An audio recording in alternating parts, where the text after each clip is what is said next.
I got him for Lauren. I just had dinner with the Obama, what did you do? Hop up on Twitter talking about the stuff you don't do. Rock off for Lauren, shawty, cause that is what you gon' do. Sabiato, New Balance, some style. 3rd down and 6, right up the gut. That is Gibson, and he is gone. 3rd of the ball game for the rookie Antonio Gibson. Farms at the farms, all you hear is oi. One time for BDR, we just try and see you out. I used to be with Nas, beating Nuri City up. Watching you talking to one respect about it. Picked up, and Mullins fumbles the football. Washington has it back. Chase Young, they're chasing him down the sideline. And Chase Young has a Washington touchdown. I've been ungrateful but thankful. I've been ungrateful but thankful. Maybe I got it all too fast and too soon. Been living life, no feelings, no rules. And I've been trying to make it last, make it move. But I'ma hop in this foreign and like a fool. I've been ungrateful, I'm thankful. I've been ungrateful, I'm thankful. What is up, everybody? Welcome to the live episode of the Birdie Network podcast. I was just telling Brian, this is his first time going live with us on Twitter, so if y'all are tuning in, welcome, Brian, to the first live show with you. How you doing, man?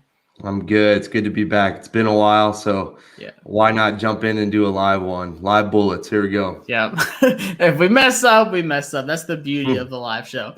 Either looks good or it goes down to chaos. But no, man, it's a ton of fun. And we just wanted to get y'all ready. I know there's so much draft stuff going on right now. It's exhausting. But we just wanted to do a live mock draft, kind of go over what we believe Ron and the front office's approach is going to look like for the draft. So when you're doing your mock draft, you kind of know what to look for. And then we're just going to roll a live mock draft and kind of see how it falls and whether we like it or not. We've been, we hit some good free agent signings and stuff like that when we talked about it. We felt like we did good, so maybe it'll translate over to the draft. But we're going to be using PFF. What were you going to say, Brian? I was going to say, and then we just package up this video. We send it in to Jason Wright. We send it in to Coach Ron, and, let's see what can happen from there. Maybe we're in the war room next year. You might work remote from Georgia, but I might have to make the trip over to Ashburn. We'll see if it pans out. I will be in Cleveland for the draft. So, Ron, if you need me, I told Jason Wright I'm going to be there. I was like, look, if you need me to announce a pick or anything, let me know. I'll be on stage. I'm there. I'm expendable. I'm off payroll. I can do whatever y'all need me to. Brian, just give me your direct line and make sure that that you're available. Clear your line out. You're good to go. Whatever they need. My luck, it'll be like one of those spam calls I ignore. It's like, yeah, exactly. Oh, this is Marty Herning. Oh, I'm so sorry, sir. I thought this was my credit card company. So first off, I just want to hit, because we kind of heard a little bit today with Trey Lance, and that's kind of the big thing is trading up for Trey Lance. He had a second pro day today. At first, we were going to have people there, and then John Keim said, nope, we kind of abandoned that, and there's no one at Trey Lance's second pro day, but we did have some at the first. How do you feel about that? Do you think trading up for Lance is still even an option for Washington right now? I don't think trading up to like a top 4 pick, to Atlanta, maybe even like a top 10 pick. I just think that is so much to give up. We were kind of talking about this right before we went on. It's just so much to give up for a project. And I think that this team could use those picks right now and could continue to build and roll with a Ryan Fitzpatrick. To where moving up for Lance just doesn't make sense with their plans. I don't think going to the pro day is, end all be all, you know what I mean? But I think that trading up, if he ends up being in the teens somewhere, maybe they try to move up a couple of spots, but for some like huge deal into the top 10, I don't see that happening the way they've done things. Yeah, I've just been kind of putting the pieces together of like the rumors we've been hearing, what John Keim has been saying. And it's like kind of back and forth, like Ron and I think Hurdy or someone might have said it in the press conference. They value experience. That's something I've always been huge on when it comes to quarterbacks is experience, in-game experience. I don't want you learning in the NFL like Haskins had to do. I mean, he really had one full season at Ohio State. It was an outstanding, like historic season for him. But then you're learning so much more in the NFL. I don't want that to be your learning experience is the NFL when you're just all out there, especially the first round pick. Like, that's why I really liked Justin Herbert coming out because he seemed like he was at Oregon forever, and he just got all that experience. He learned everything he needed to, read defenses, made mistakes, learned from it, and is translating to the NFL, and he looks like one of the more promising young quarterbacks in the league. So that's something I've been big on. And then we hear John Kahn talking about if the quarterback is there, we might trade up. But his biggest thing is like in the top 10. So for me, it's like the 8, 9, and 10 spot. I've been saying top 4 is not, to me, in question for us. I don't think so. We're not going to mortgage the future, like Ron said. Trade up to 4. If it doesn't pan out, then you just set yourself back even more. Like we just made the playoffs. Say what you want about the NFC East. But if Trey Lance is at 4, like you trade up and get him and you trade away 2 extra first, a second, whatever it takes, you're losing that going forward. And I love Trey Lance. I love his upside. We don't know what he's going to be. We know what Trevor Lawrence is going to be, knock on wood, unless he turns out to be one of the biggest busts of all time or something. But we don't have that with Trey Lance. So for me, like if he's there 8, 9, 10, I'm all for it. But I asked Twitter on the Burgundy Network podcast Twitter account, what did everyone think Washington was going to do in the draft in the first round? Are you going to trade up? Are we staying at 19 or are we trading back? Which a lot of people have jumped on that train lately too. And it looked like there was about 131 votes from this morning. 28% said trade up, 57 said stay at 19, and 15 said trade back. So, Brian, if you're looking at this, without seeing what players fall and all that, if you just had to blindly pick one of those options, do you think we trade up, stay at 19, or trade back? I think that the more I see this, I think that staying at 19 seems to be the move, or at least the move I would make. Because the biggest thing is you got to have a trade partner, right? I mean, it's easy to say, hey, let's trade up. Hey, let's trade back, accumulate more picks. But you got to have teams that want to make those deals. And so maybe the most realistic, the easiest, the smartest thing is to just stay put and take one of the best players available at 19. That's what I'm leaning more towards. You don't have to mortgage the future, like we said, to move up. And then trading back, that sounds great. I mean, I'd love to get more picks, but is anybody really trying to move up to 19? I mean, are there teams in the 20s that are trying to move up to 19? I mean, who are they trying to take right there? That's the question that it becomes. So to me, the more I think about it, I think 19 is kind of where it's at, and it makes the most sense. And there are going to be some really talented players in some spots where you certainly could use some really talented players. So why not stay there, make a pick, not mortgage the future, like we said, not give up anything, and get a playmaker that contributes on day one. I've been saying if we do trade back, which does sound nice. I've done a couple mock drafts. I'm like, dang, this guy, I forget he's in like the 30-40 range. Like we're picking up that extra pick. The one team I'd keep an eye on is New Orleans. If Mac Jones falls to 19, I think they would absolutely trade up. I forgot where they're picking. It's in like the mid to late 20s. We'll see here in a second when we open up the mock draft. Yeah. They're at 28, by the way. That's kind of it's falling kind of far back, but it's good for us getting an additional pick. And there's still a lot of great value. I mean, it's only pick 28. Like people act like the value falls off like past 10. Right. But I think that would really be one of the only teams to trade up with us. Maybe like the Steelers, if like Micah Parsons or someone like that falls, like maybe they'd trade up for us. But personally, I think we stay at 19. I think there's a lot of great value, and there's been a lot of questions with who we take at 19, and we're going to jump into that. So one thing I want to say real quick, though, is with your approach with Washington, do you think we're more of a BPA kind of best player available kind of drafting person, like as a team, or do you think we're like, hey, this is more of our needs-based selections? I think, it sounds like I'm going to ride the fence, but I think you really got to go with both. I mean, I think you got to be realistic. If there is a spot that you need, if there is a slam dunk linebacker right there, I think, you take it, that goes to need. But if there's a guy like an all-world talent that's available, obviously you got to take that guy, even if it is at some random position where you feel like you're all set. So I think that really you got to kind of match that as best as you can. You can't reach, but you can't sit back either. So I think that, that sounds like riding the fence, but you got to just kind of combine. True.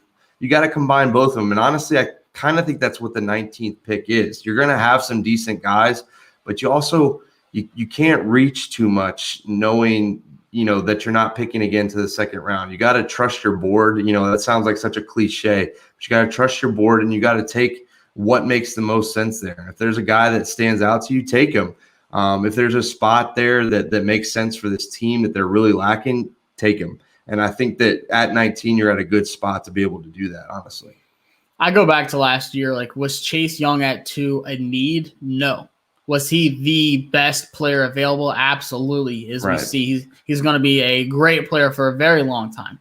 If you remember, the whole phrase going into the draft was tank for Tua or trade back for Tua, or like Washington's interested in Tua. Will they trade back to like 3, 4, or 5 and get out of that 2 spot? And we're like, no, we're taking Chase Young. Like, we know the kind of player he is. You don't pass up on that. So do you trade or do you draft off of needs? Yes. But also there's a player like that available. I think there's a lot of them in this first round. Like, we'll talk about offensive line. I like Cornelius Lucas. Is left tackle like a dying need for us? Not in my opinion, but if you have like a Christian Darrisaw sitting there at 19, that is a long-term solution. And the hot take I've been saying is he's kind of like the Trent Williams to me. Like, he could be that guy at left tackle for a very long time and hold it down. It might be a little too hot for some of the old time fans, but I really believe that. So let's jump into it. Like I said, I've been using PFF for mock drafts. They've been good to me. I usually do Draft Network, but they've kind of let me down this year. I'm not really 100% on board with how they've been ranking guys. So I've been doing. I was trying to get Kyle Pitts in the second. They just wouldn't make it happen. Yeah, with that, we're not going to use them. So they have us trying to do trades already. We're not trading to number 1 for Jacksonville. No. So start the draft. I think with Jacksonville, it's really, does Trevor Lawrence want number 16? You know what I mean? Yeah. Like, I think that's the only question left with that. Yeah.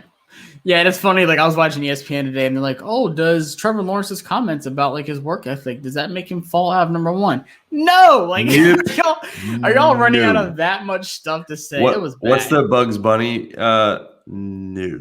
That's my go-to. No. Yeah, exactly. I use that way too much.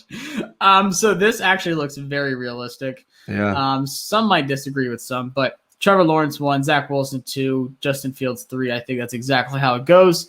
Kyle Pitts at 4 would be killer for Atlanta. I mean, you wouldn't hear the end of it down there in Georgia. No, they're already they're calling him the unicorn down here, and I think that they're very excited about a unicorn in Atlanta.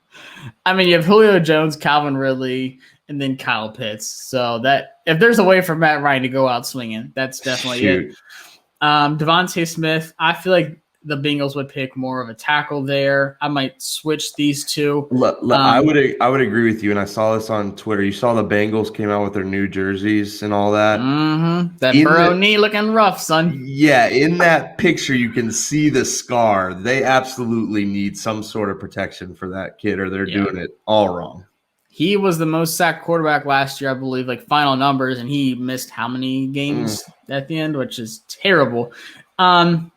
So this is where it gets interesting. This is where it gets to where we're talking about Trey Lance at 8 to the Panthers, which I believe they could absolutely do still. Like, if Sam Darnold just doesn't pan out for them, they only have him for 2 years. So people are saying Trey Lance needs to sit out a year anyways. Good. If Sam Darnold sucks, you got Trey Lance ready to come in. And then Mac Jones at 9 to Denver. Honestly, wouldn't surprise me either, just because Denver seems like they're ready to move on from Locke. At least competition for him. You know, at least competition. Yep. Light a little spark up under him. Micah Parsons to Dallas would be like the worst thing to happen. I would absolutely hate it. Well, actually, there's 2 more though. And actually, oh my goodness! For you, Jalen Waddle. Gosh. Yeah, this is terrible. Jalen Waddle to the Giants, then Patrick Surtain to the Eagles, which both makes perfect sense. Both absolutely need those. That's why I really like PFF, because it's not just a bunch of random picks. Like, these are actually needs based. And it could happen. Like, I agree with all of these. Like, all of these are big needs here. Oh, man. Trayvon to the Cardinals would be sick. And I've been hearing a lot of more smoke of Jock going to Miami, saying that that's what they really wanted out of Minkah Fitzpatrick before they traded him to the Steelers. He's like, hey, guys, I want to play more free safety. And like, no, we want you to be more of a box safety kind of guy. It didn't work out. Trade him to Pittsburgh. Now he's balling like an all-pro. Right. And Jock really fills that need, that not really a linebacker, but can be a linebacker kind of hybrid. We'll see how that pans out. We have PTSD from hybrid players. Yeah. So Landon Collins is or is not a linebacker, depends on who you talk to. yeah, what's that? Washington Wire said some, I don't know. Yeah. Some junk. Anyways, 19 looks very interesting to us because two guys that have been mocked to us very often, and that is Christian Darrisaw, who I mentioned from Virginia Tech. Like I said, he could be that long-term left tackle for Washington that we really need, or Rashad Bateman from Minnesota, who has also been very high mocked to us. I know my boy Christian Darrisaw is saying there, but we do not need interior D-line. So sorry, Barmore. Love you. Good luck when you go to probably Tennessee. So sense. looking at just those two, we do have Elijah Moore kind of creeping here. But two more edge guys, another tackle down here. I don't see any of these guys. Greg Newsome, great corner, but that's not like a blaring need for us anymore. Right. I think we are locked down at the corner spot. So just looking at these two, it's a very deep tackle draft. It's a very deep wide receiver draft also. If you're looking at these two guys at 19, you got a couple minutes on the clock. Ron's like, all right, Brian, we're 50-50 on this. You're the final call. Which one of these two guys are we getting? Here's where I'm reading the tea leaves and kind of reading what they've done so far this offseason. They went out and they spent some money on Curtis Samuel. And then they also added Adam Humphries, which kind of felt like it came out of left field, kind of made sense at the same time. You throw in the fact that they also brought back Cam Sims. They've invested a bit in wide receiver, right, in free agency. I think that they could roll with that. You always want to try to get better. Obviously, you can't have too many pass catchers out there. We saw this team with the lack thereof last year. However, I think that they're kind of set, quote unquote set with wide receiver right now. And I think the tackle makes too much sense. We talked about it. Darrisaw is probably one of the premier, if not the premier tackle. You're absolutely right. It's a deep class, but he's probably, depending on who you talk to, Penei Sewell is up there, but he kind of was a little bit shorter than people thought. That kind of surprised some people. Mm-hmm. Darrisaw makes so much sense at tackle. And like you said, Cornelius Lucas was good. He was solid, but you can't go wrong with adding a guy that could be there a long time and play the position really well.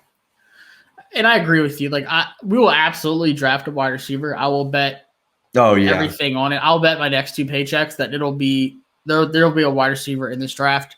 You can add running back to that now with Bryce Love getting released today. But like I'm really looking at this, and there's every draft, there's players where you're like, they just fit so well with this team. Like they are destined to wear that jersey. In this draft, honestly, I hate to say it, but Micah Parsons in a Cowboy jersey makes so much sense. Like it just looks like he was born to be a Cowboy. I know, but it's terrible. Justin Fields in the San Francisco uniform looks phenomenal. Yeah. And I'm looking at this, and it just seems like every mock draft I see, every news media forum I see, every single one just like Christian Darrisaw, like staying in Virginia. It's what we do. Another tech guy, but he just looks like he'd be a natural guy for Washington. Like he's just born to put on that uniform. And to me, I think that he's just going to be a stud for us. I like some of the wide receivers coming up. We do have pick 51. I just think he's too good to pass up on. If he goes to, say, Miami, they surprise us. They take a tackle there at 18, which they do need some offensive line help for Tua. Then maybe I would go Rashad Bateman. What were you going to say? I was going to say, so I was going to kind of flip it in a different way. Let's say, not Rashad Bateman's taken somewhere, but let's say somebody didn't take Devontae Smith or didn't take Jalen Waddle. They fell there. Oh, man. You're taking those two. Yeah. Okay. So, I mean, I would agree with that. I think Rashad and not Bateman just because they went to Alabama. Like, they're no. good. I completely agree. That's what – I mean, Rashad Bateman is absolutely solid, but I think he is a drop below those first three wide receivers. Yeah. Would you say? I'd agree with you. Yeah, I think Jamar Chase, Waddle, Smith is in their own tier.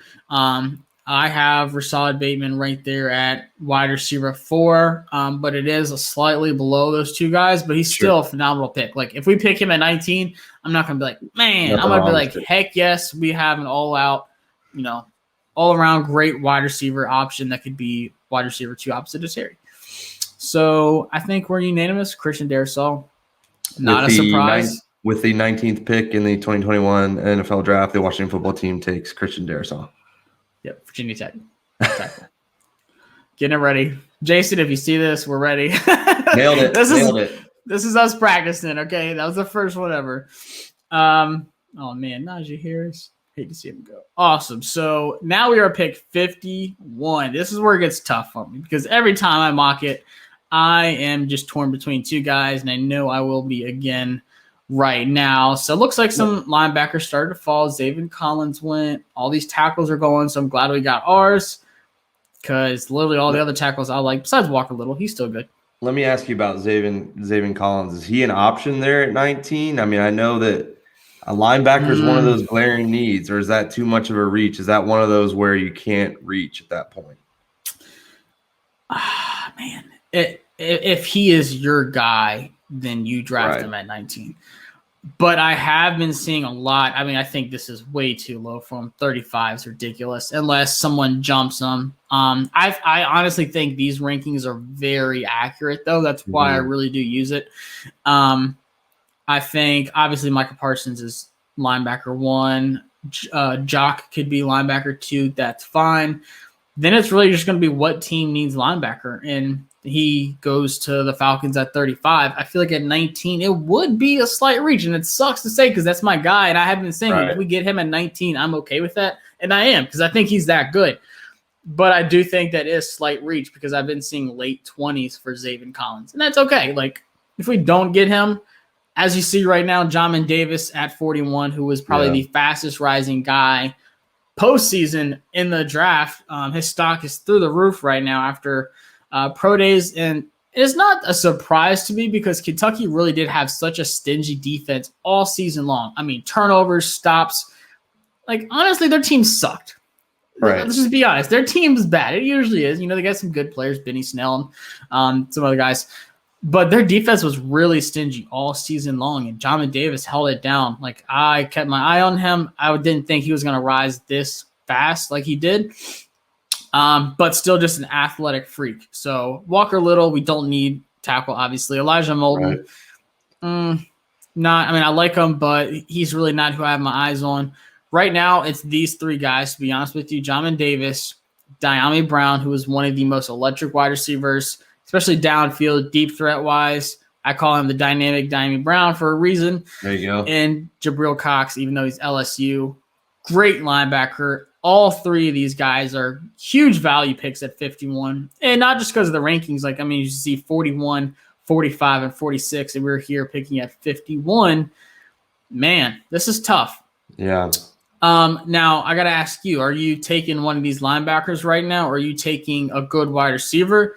Or are you kind of saying, hey, I like the value later on with linebackers, or you like the value later on with wide receivers? And they both kind of drop off right here, honestly. And we're picking at 74, so it's not like we have a ton of time to wait. Like it's coming up. So along those same lines, we kept thinking that Washington would sign a linebacker in free agency, right? We'd see a guy that made sense. We'd see a guy like, oh, maybe he could come here. Maybe we could get him on the cheap. And I don't know. I mean, maybe they made a small move here. I can't really think of a linebacker that they signed. Mayo. Right. That's really right. Yeah, exactly. Yeah. So to me, that makes me think whether it's the first round or in the second round that a linebacker is absolutely got to be the pick. You got to see how it plays out, but definitely has got to be in consideration. So one of those guys right there in Davis or Cox looks pretty enticing. Again, like you said, it starts to drop off, but wide receiver, I feel like we could roll with our wide receiver group right now and go into the season. I don't know how you feel. Obviously, you want to add to it in different ways, but it's not like a glaring need like linebacker is. Linebacker it's still struggling. Like we could use some help. We can always use some help. Yeah, but linebacker to me seems like more of a pressing need, and so one of those two guys look pretty good right there.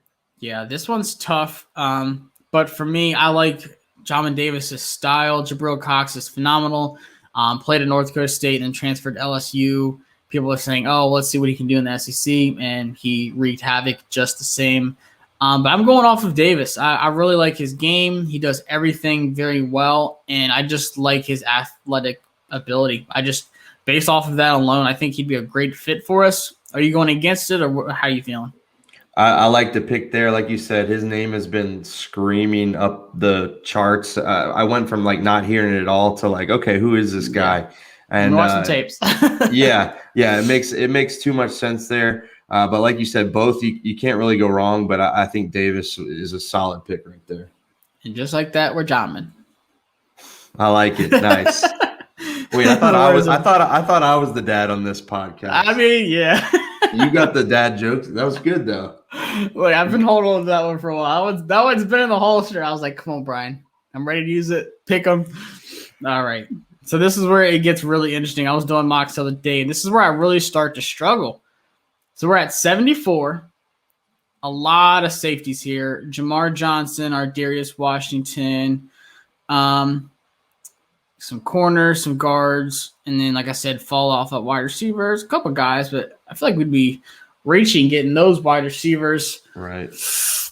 So for me, I've been seeing Jamar Johnson a lot lately. I want to see what they had to say about him. Johnson's high-end coverage plays are special. You won't find a safety with better ball protection per snap in the class. On 406 career coverage snaps, Johnson's picked off 7 passes and broken up 6 others. Just don't ask him to play in the box. Great. That's exactly what we want. Like, we don't want a guy in the box. Right. He is a liability at tackler and missed 13 of those 49 attempts last year. So I mean, kind of looking at a safety here. Are we talking a guy that's going to start, that's going to rotate in? Is Jeremy Reeves an answer? I think those are the questions. What is Landon Collins' role coming back? Does he pair well with Cam Crow? I mean, there's all these questions with safety to where you could talk yourself into one, or you could talk yourself out of one. Honestly. Ooh. And then Ardarius Washington from TCU played opposite of Trayvon. TCU safety may not even be 180 pounds, but he continually plays bigger than his listed size, kind of like Devontae Smith. Over the past 2 seasons, Washington has earned a 91.3 coverage grade, allowing only 15 total catches on his 35 targets. So it looks like 2 really good coverage safeties here. Honestly, I've seen and looked a little bit of Jamar Johnson up, not enough of Ardarius Washington. But 2 intriguing guys. I'm not really interested in any of these guys below them. So at this point, it's like this. Are we taking a safety, one of these guys who could be great picks, or are you kind of looking at trades right now? It could be interesting, especially since Washington has another 3rd-round pick coming up.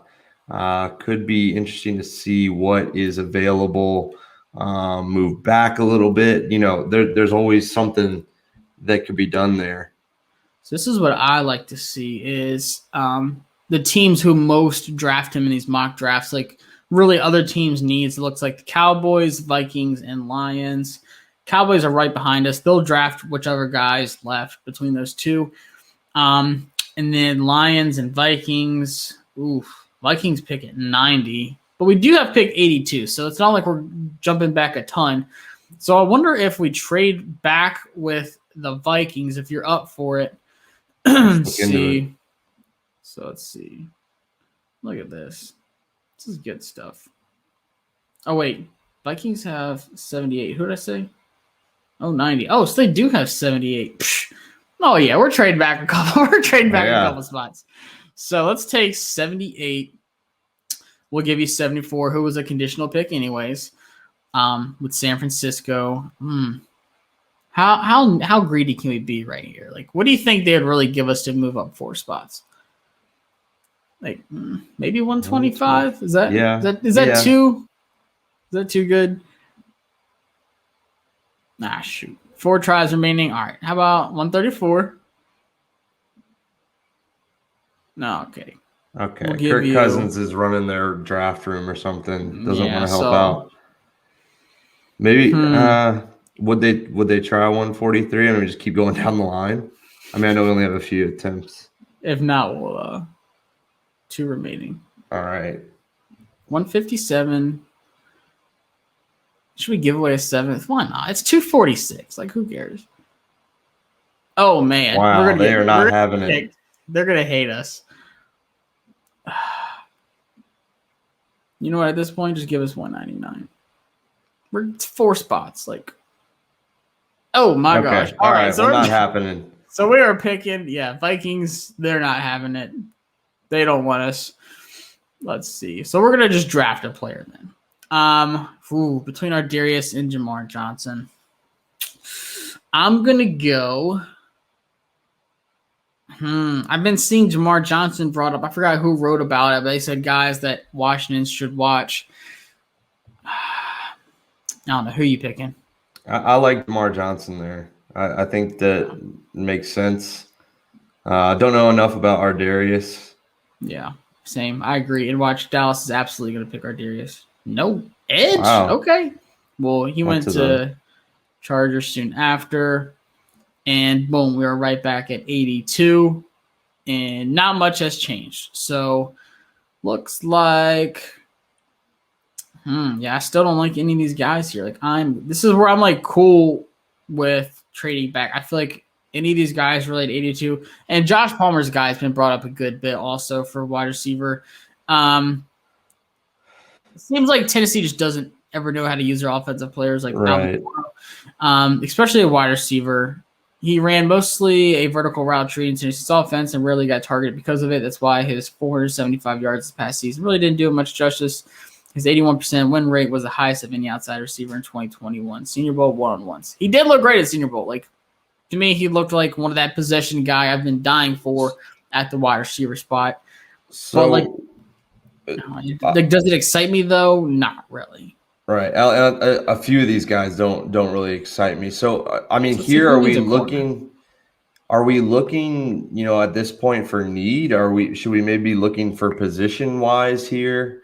I mean, but to me, I don't think like maybe a guard. Just depends on what happens with Sheriff. But like, does it like scream like, all right, great pick in the 3rd round? No.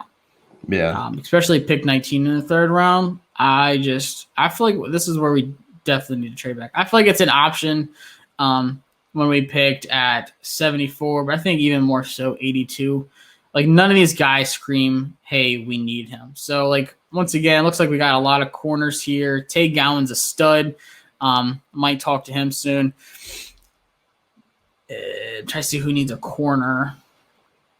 The Rams. Let's see what the Rams want to do. And it's funny because like trade picks, right? Oh yeah, that's all they draft for. Like let's just see how many picks we can give away. So 88, we'll give you 82, and let's just swap late picks. So let's say, I don't know what they'd be willing to do.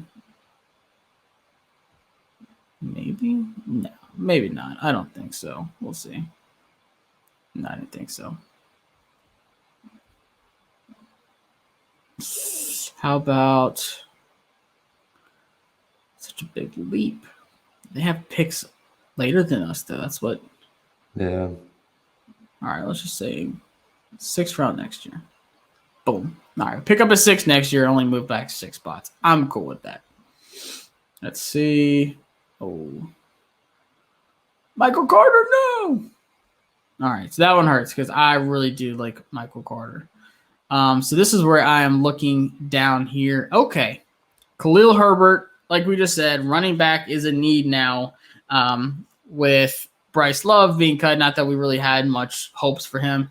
And then you have Tommy Tremble here. Tight end is still a need. Pete Werner, we got our linebacker already, but he is good. Would you say we need 2 linebackers? Like, I don't know. I mean, I think you can never have enough guys that can chase guys down, but I think that, you know, if you get a stud like Davis, you might be able to look a little bit elsewhere. Yeah. So here I'm looking really Tommy Tremble and Khalil Herbert. Like Khalil Herbert's that short, stocky, bowling ball running back. Compliment to Gibson. Tech. Yeah. After transferring from Kansas. And there's Puka Williams had his little breakout. Herbert broke out in a big way this past fall. He earned 91.3 rushing grade with 42 broken tackles on 155 attempts and averaged 7.6 carries or yards per carry. Another guy that was at the Senior Bowl looked great. They had him actually running a lot of special teams, kickoffs and stuff too. But Tommy Tremble, man, another great tight end. I'm not really huge on the tight ends later. And tight end has got to be one of those glaring needs, right? I mean, we love Logan Thomas. He was unbelievable last year, but is Sammis Reyes really your tight end too? I don't think that's realistic. You know what? All right, we pick at 88, and we have a while till we pick again. But I'm okay waiting on a running back. I feel like we've learned this. You can get good value later on. Yeah. I feel like tight ends, not so much. So I'm cool getting Tommy Tremble here. Really helps out the tight end room. Tremble earned the highest run blocking grade of any tight end in the country last season. He's at best blocking on the move and could even be seen as a fullback in the NFL. So I'm cool with him here. What are you feeling? Yeah, let's roll with it. Like, I mean, it's Logan Thomas, and that's about it right now. You could certainly use another guy, especially a guy that can block. I'll always take that in a tight end. Yeah, not Thad Moss. Yeah, who just blocked, by the way. And then we have a while to pick here. This is where it's going to be like in the draft. We'll see a lot of guys that I like go in the middle. I'm like, dang, I kind of wish we had a pick here. And like I said, if we do trade back in the 70s or 80s, this might be like where we trade up to. Now this is where it gets interesting because that's my guy, Jalen Darden. Mm-hmm. We get him at 124. That's a good value. And Khalil Herbert's still here. Some interesting names in there for sure. Yeah. So Nico Collins must have just went. Brevin Jordan went too. Dang, I think that's way too low. I think Brevin Jordan goes before that. I think he's a third-round guy. So, like, to me, I think if we picked in the 70, 80, I think Brevin Jordan's gone before then. If not, then that's the pick I'm doing in 74 and, 88 or whatever it was. This one is interesting because there's some good names. So we have Khalil Herbert still, Jalen Darden, one of my favorite guys at wide receiver. Dax Milne, maybe. Not really. Simi Fehoko, huge guy. He had a great pro day. I mean, everyone did, but I loved his size, his frame, his ability to high point catches. All of it was good for me. Cornell Powell, another guy who kind of came on late that Clemson really didn't utilize that well, which is kind of weird to say considering they had the best quarterback in college.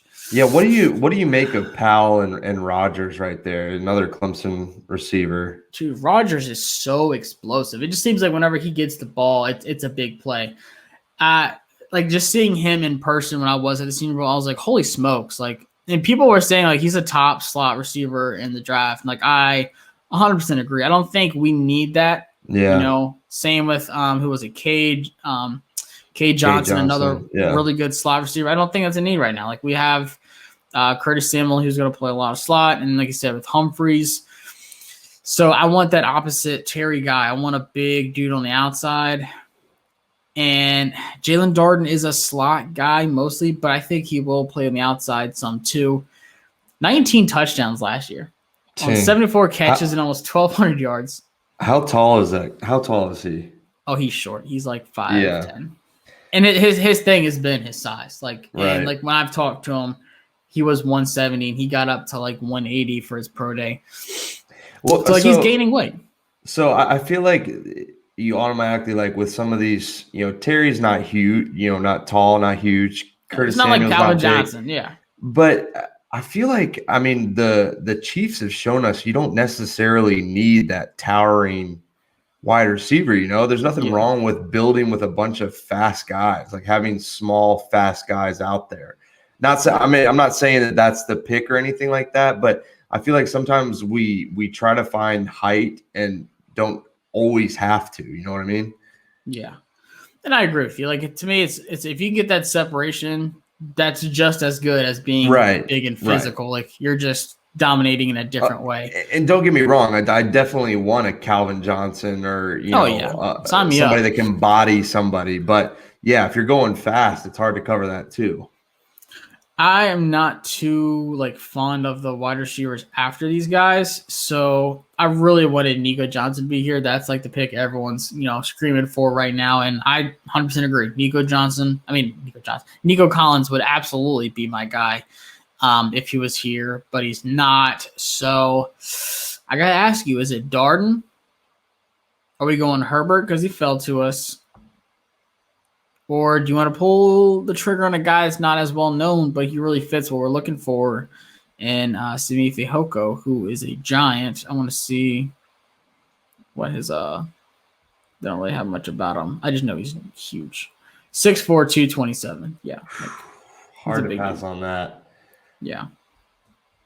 I But like I said, he's not like the well-known guy. So like not everyone's gonna be like, well, you're like, yeah, he looks good. So are you going running back or wide receiver?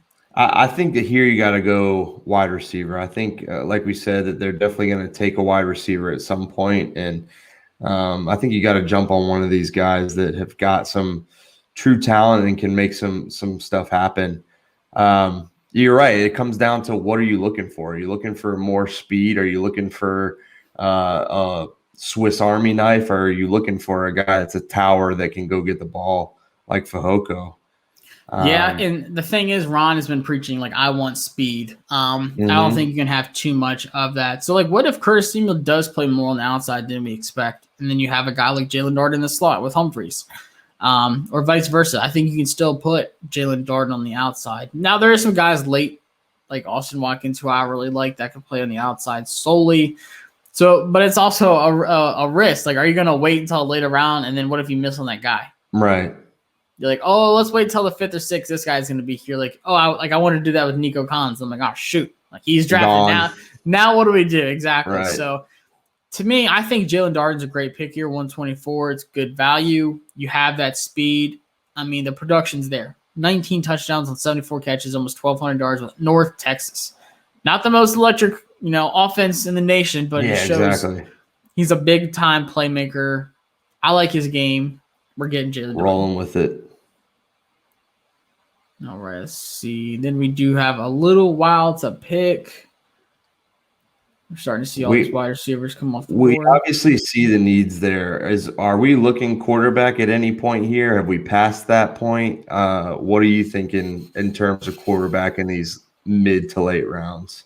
I just don't see the point. Like, what's the point of getting a mid-round quarterback? Like, what is his true upside? Like, you have like a less than 5% chance of him turning out to be a franchise quarterback. Is that worth, not picking? I'm not going to say Cam Crone was 7th because that never really happens too often. We got really lucky with him. But like Cole Holcomb or like Terry McLaurin in the 3rd for the guy saying, oh, let's get Kellen Mond in the 3rd or Davis Mills in the 3rd. Like.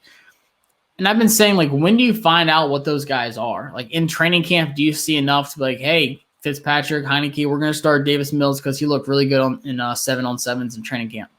Right. Like, I don't know. And then, like, I know they're not, like, the best quarterbacks in the world, but are you sending Kyle Allen or Taylor Heineke to the practice squad?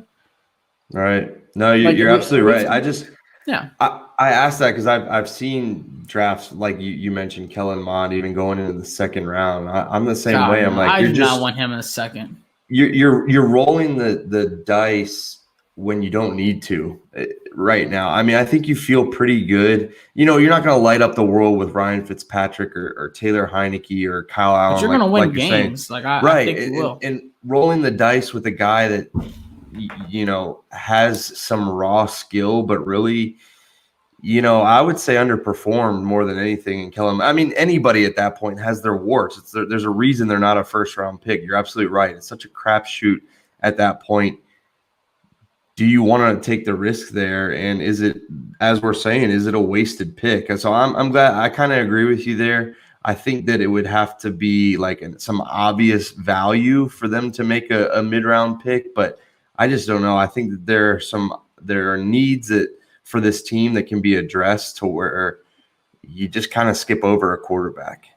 Yeah, I mean, they have Kellen Mond going 55 to the Steelers, and then Davis Mills went 67 to the Texans. I just feel like that's too high for us. Like, yeah. And I understand, like, the Steelers obviously need a a quarterback too, and it looks like the Texans might need a quarterback soon, even though they were trying to keep Watson around. But right, but like when I draft a second or third rounder, I want that guy contributing right away. And I know quarterbacks are kind of a different story in the draft, but I'd rather have a guy that's out there playing regularly and can contribute to wins right now than a guy that may or may not pan out in the future.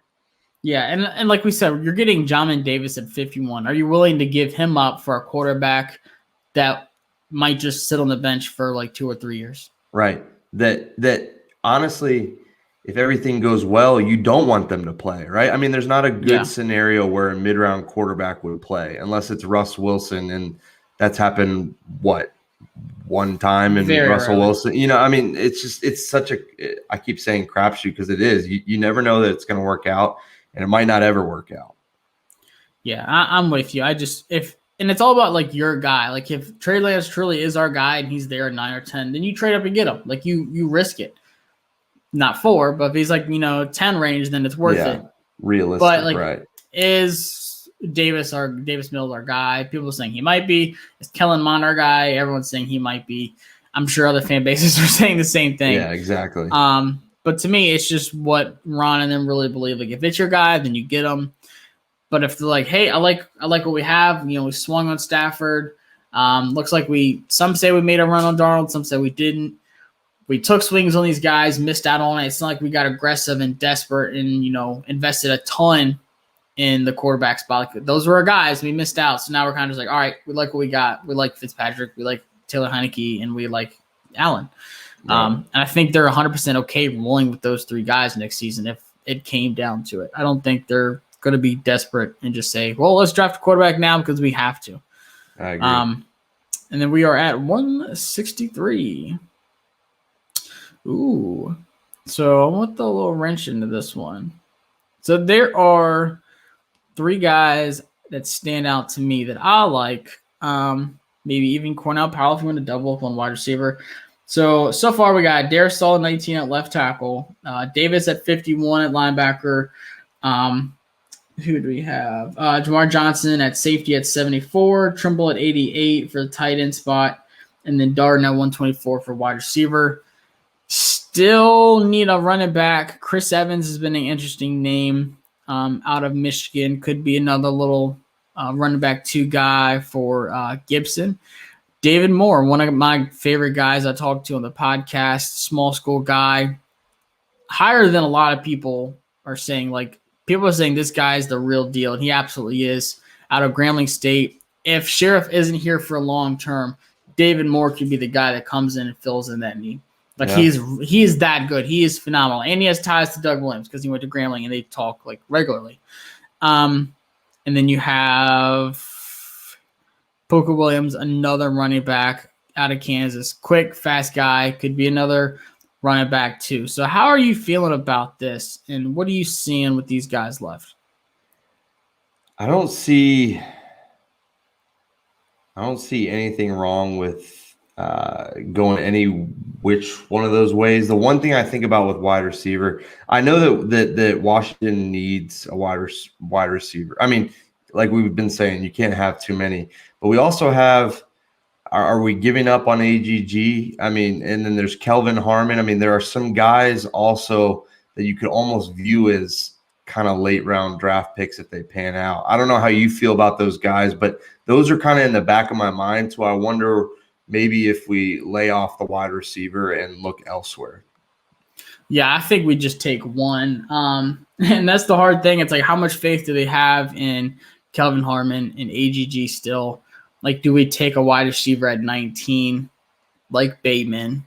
Or if they're like, hey, we do like our wide receiver core more than a lot of people think we do, and we have all these question marks, let's just see what we have with Sims, Harmon, AGG, and just draft one more guy. I don't think we'll draft 2. I think that's a little much. Not saying that you can't upgrade from AGG and Sims and Harmon, because, yeah, you absolutely can. I am honestly leaning guard here. I really, really like David Moore. Great guy, but he is such a beast at guard.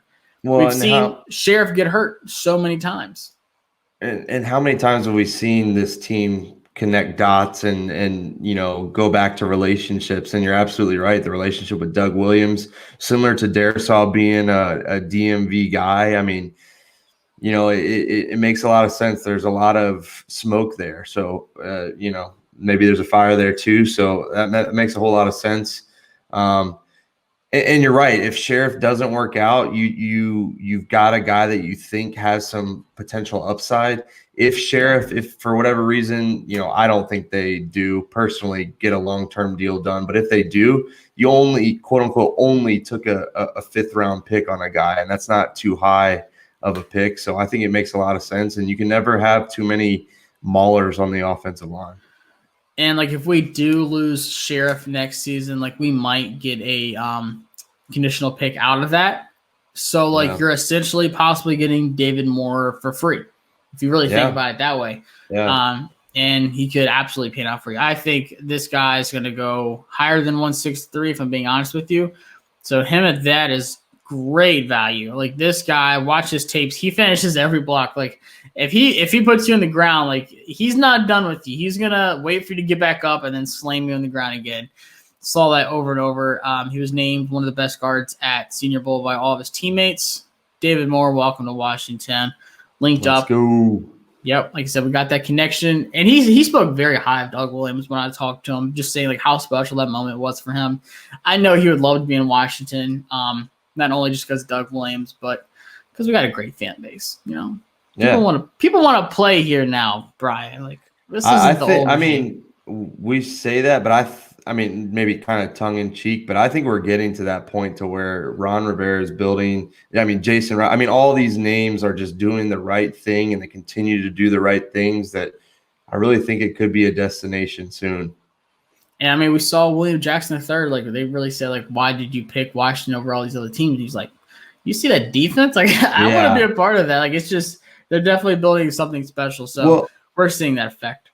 And speaking of the draft, I'm seeing guys like Warren Sharp giving them credit for Antonio Gibson, like comparing how well they've done in the draft on top of the defense, obviously, but just some of the moves they've made.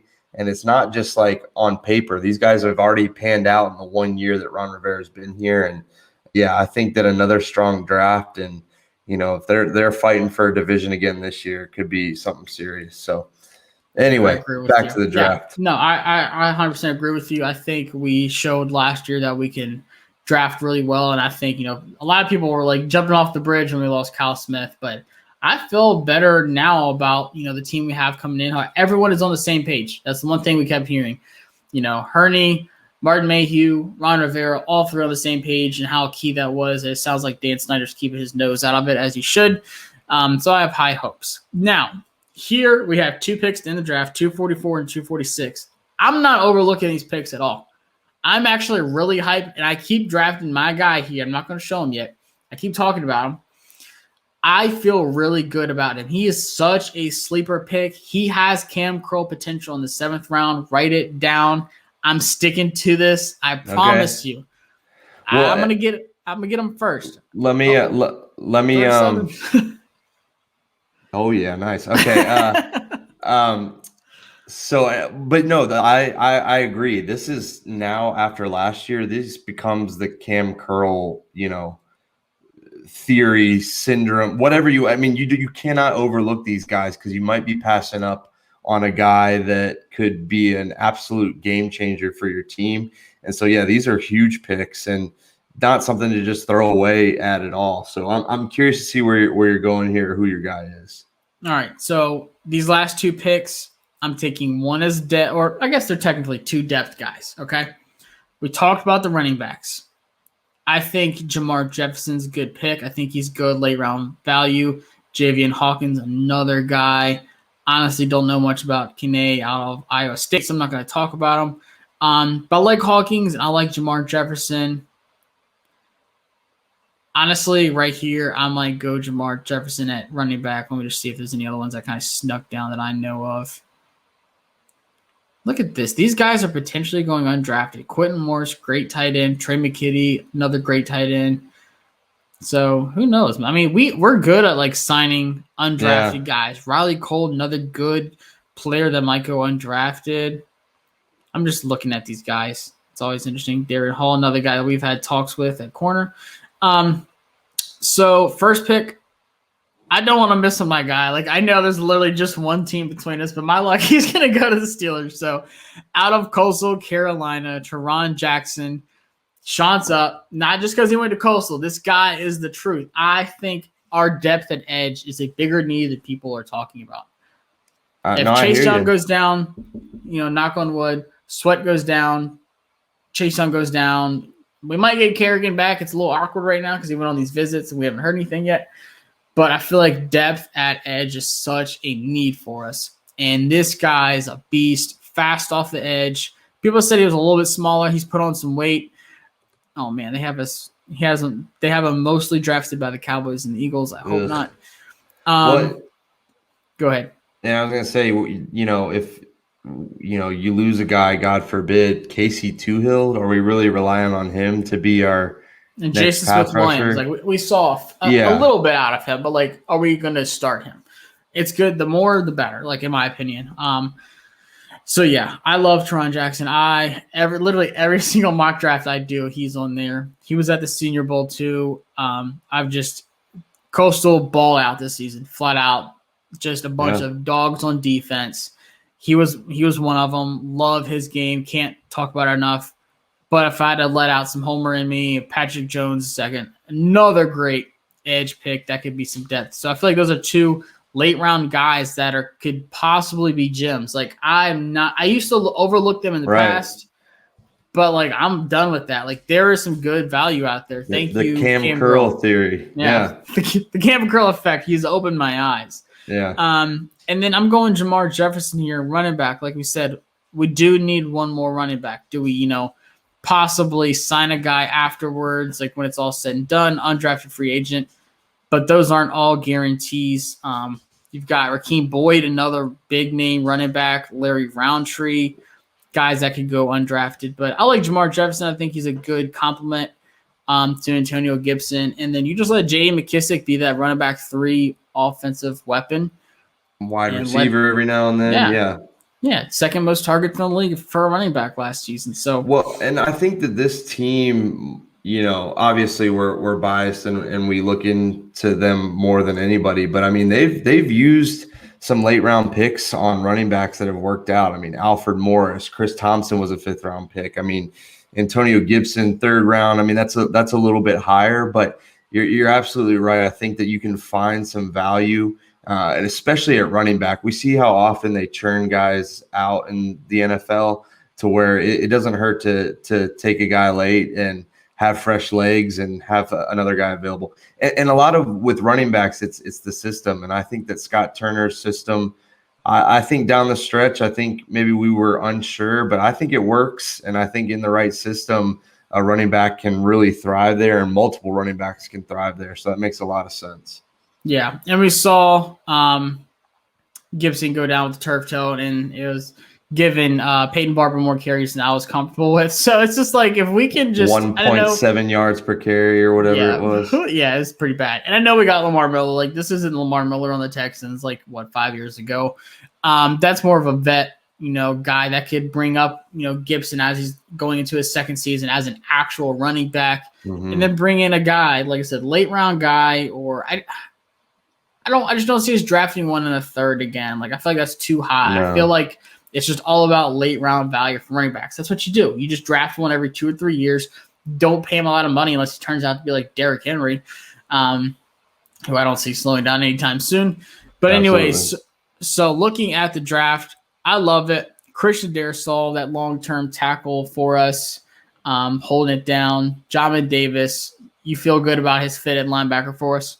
Yeah, absolutely. I think that, like we said, linebacker is an absolute need. So to take one in those first 2 picks, I think was crucial, whether it's 19 or 51. I not guarantee, but I would be shocked if they don't take a linebacker at 19 or 51.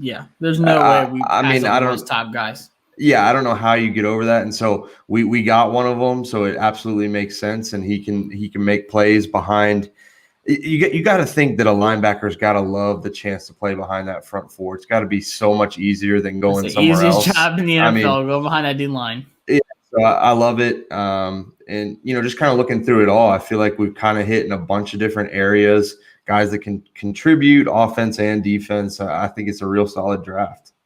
Yeah, I agree with you. Got that safety guy. If Jeremy Reeves doesn't pan out for us, Jamar Johnson could be the guy who gets that free safety spot. They gave us an A- in that. I disagree with the C+ with John Davis, but they really liked our pick with Jamar Johnson. Well, I noticed on there that he was kind of ranked a little bit lower, his average draft position, but his average draft position was low, but his ranking was higher, which, like we were saying, I think he's just shooting up boards. So maybe that's reflecting in that he's not playing it safe with him. They don't want to put him too high. Yeah. Right. So I think that's going to be a better grade than a C+. And a lot of people are even saying he could sneak into the first round. It's like, I feel like at 51, that's a great value. Right. Tommy Tremble getting that tight end help at 88, A- draft grade. Another good tight end out of Notre Dame. We traded pick 88 or 82 for 88, and we got a 6th round pick next year. Only going back 6 spots. Still got that help at wide receiver, Jalen Darden. A-. They really like that pick. I agree with them. Just a firecracker production. He can score anywhere as a wide receiver. Love his speed. That's exactly what we're looking for. David Moore, I'm telling you, I can't, do not sleep on this guy. Small school wise, I love the small school guys. He might be one of the better ones in the whole draft. Watch his tapes. He isn't a flat out dog. He's one of the nicest guys you'll ever talk to, but I would hate to be across from him as a defensive lineman. And then my other guy, Taron Jackson, edge, that depth that we're needing. I wouldn't be surprised if Kerrigan didn't come back, if he wouldn't even jump Smith Williams as that next guy for the edge spot. And then Jamar Jefferson, adding that running back 2, giving some help for Gibson. And like we said, just letting McKissick be that wide receiver / running back 3 guy for us. All around, I feel really good about this. Not only did we hit a bunch of needs, but top guys, especially in that top part. But I'm telling you, man, these late round guys here, Tommy Tremble, Jalen Darden, Moore, Jackson late, that's a lot of good value. Yeah, those are absolutely guys that are going to provide depth, but also can come in at different times, can give a guy a breather, whatever it may be, that you really build a roster out of. I think those top 3-4 picks are going to play and contribute and do big things, but then it's towards the end of the draft, like we're saying, that you get a guy that has some upside and who's going to just continue to grind and get out there and make something happen. So I think we absolutely kind of hit on, need best player. We really did a good job of mixing it up a little bit, and I feel pretty solid about adding all these guys in. Yeah, Landon Collins gets hurt, you see what you got in Cam Curl. Sheriff gets hurt or doesn't come back, you see what you have in David Moore. And same with running back. The Bryce Love experience is over. Now we're really looking for that depth at running back. You'll see what you got with a guy, in the draft. Feel really good about it. I like it. Once again, I think A+. If I had to give one of these PFF grades for us, I'd say A++. How about that? That's right. Absolutely. No doubt. But honestly, they gave us a B+, which I'll take any day of the week. It's probably about as good as it's going to get for me, my grade wise. So B+ sounds really good to me. Let's just say I do better in mock drafts than I did in high school. Yeah, there you go. Yeah. I didn't get too many B+ growing up, so I'm good with it. PFF loves it, saying Washington football teams making the playoffs again. Might just print this out and frame it behind us and see. It's funny because last year, me and Adam did some mock drafts, and we selected in our final mock draft Antonio Gibson in the 3rd and AGG in the 4th. We nailed those 2. So I'm looking forward. I think Daresall is a very popular pick unless someone takes him before us. That's where I think it can get really interesting. I think if you take a poll right now, who we take at 19, it's 60-70% Daresall. Mm-hmm. So if someone does take him first and Elijah Vera Tucker's gone, Slater's gone at tackle, it's going to get interesting. Maybe we do pull that trigger on Rashad Bateman. So Brian, I love it. I think we did a good job. Appreciate y'all tuning in. Anything else you want to say before we go? I was gonna say print it out, take it with you to Cleveland, try to find someone from Washington. Well, I don't even know. They might not even be in Cleveland. They might be doing their remote work. But anyway, just hold on to this and be ready to pass it out anywhere you can in Cleveland. Excited to follow along with you, man, and see how Cleveland is. I can't believe we're a week and a half away from the draft. Finally. Feels like it's finally here. It's gonna be the longest week and a half ever. We might do an episode before I head to the draft. I'm leaving Thursday, and I'll be there the whole weekend. But yeah, I'll be sharing videos. Y'all give me a follow. My Twitter handle is right on the screen at Josh Taylor WFT, and you can follow Brian Murphy at BMurph13. Appreciate y'all tuning in, and we will see y'all possibly next week. See you. Make it last, make it move. But I'ma hop in this foreign and like a fool. I've been ungrateful, I'm thankful.